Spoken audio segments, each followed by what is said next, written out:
How are you? Jay here at the Magic School. I want to share with you this time something that a lot of people, when they're beginning magic, and in fact this can go on for quite a while, they experience something that we call the shakes. And this is where your hands will shake while you're trying to do the trick. Now, if you are new to magic and you've been practicing for a while and showing your friends tricks, you may find that you start to shake. Now, this will go the more experience you have and then the more confidence you get as a performer. But I want to give you a few tips that you can get at the start, because it can be quite debilitating when you're trying to do one of your beginner's tricks and you need to rely on a special move and your hands are just not in your control. They're all over the place. So the way you can get around this, several ways. First is the hard way, but it's ultimately the way which is going to happen, is you just go through it. You perform over and over and over again until gradually you eliminate the shakes. The second way you do it is practice. Now, you have to get just as much enjoyment from the practice and rehearsal of your magic as you do from performing it. There is, when you first start in magic, a tendency to, oh, I love this new trick, and then you go straight out and you perform it and you haven't practiced it. And for your audience experiencing your magic, it's not a nice experience because you're shaking, you perhaps messed the trick up, they see how it's done because you haven't practiced.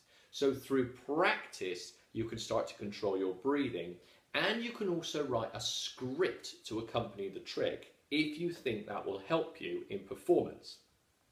Once you've rehearsed your script and once you've practiced your magic moves and you've put them all together, when you go out and perform, you're going to be a lot more confident because you know what you're doing. This is a huge step into gradually eliminating the shakes quicker than just fumbling your way through a trick while you're not really sure what you're saying, not really sure what you're doing. It makes you feel insecure, makes you have a lack of confidence, and therefore you start to get the shakes.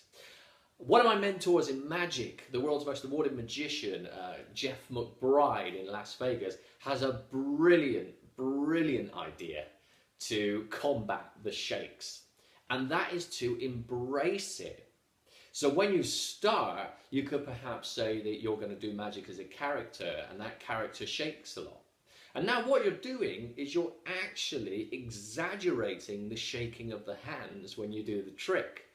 Therefore, you're not trying to stop anything, you're trying to encourage the hands to shake. Now that sounds a bit mad, but actually it's called paradoxical intention. It means that the fear you have of shaking, you're going to see how much you can really shake. And by going through that process, you actually shake less. You eliminate the shake. Try it, it works. All three work. The first way, the hard way, just go through it, get your confidence, perform, perform, perform. What will make that easier is the second way. Write a script, practice your moves. Have fun doing those things, and then put them together, and then once they've gelled, out you go, and now you're going to be much more confident and the shaking will be less prone to attack you. Third way, from Jeff in Las Vegas, embrace the shake. Go for it. See which one suits you best. Happy shaking.